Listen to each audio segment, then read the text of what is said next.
Üdvözlök mindenkit! Itt egy kicsit a raprendsekkel fogunk foglalkozni.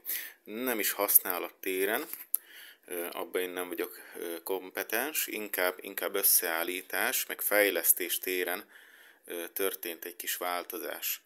Itt az a két raprencs, ami most össze van rakva, túl nagy változás nincs a kettő között. Első ránézésre. Mindösszesen annyi, hogy már kapható rendes slitspines verzió, egyelőre még korlátozott mennyiségbe. Még az előző ez a sasszeges verzió, ami változás van a kettő között. Méretében megegyezik teljesen mind a kettő, ugyanazzal a szárral van, ugyanazzal a festéssel. Még a különbség annyi, még ebbe átmenő csavar van, a kamera ha ráfókuszálna, hát láthatjátok az anyát.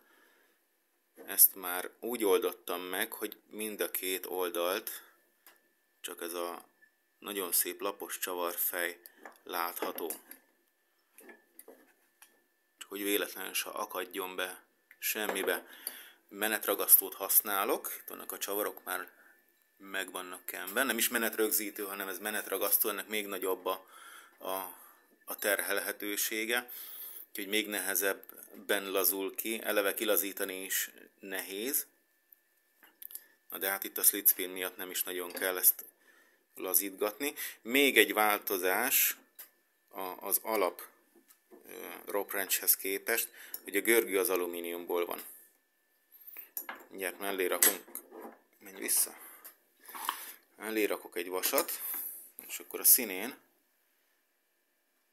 lehet látni, hogy a bal oldali az a vas, a jobb oldali meg már alumíniumból van. Egyelőre még a test vasból van, de szeretném azt is alumíniumra cserélni. Úgyhogy korlátozott számban, most 7 darab slitspin van, ha számoljátok, hogy egy itt benne, meg 60 ott, úgyhogy egyelőre 7 darabot lehet rendelni, vagyis 7 ember tud rendelni belőle, ebből az újabb verzióból. Majd a videó alatt hozzászólásba meg lesz az újnak is az ára, egy picivel azért több, mert a slitspint azért csak külföldről lehet rendelni.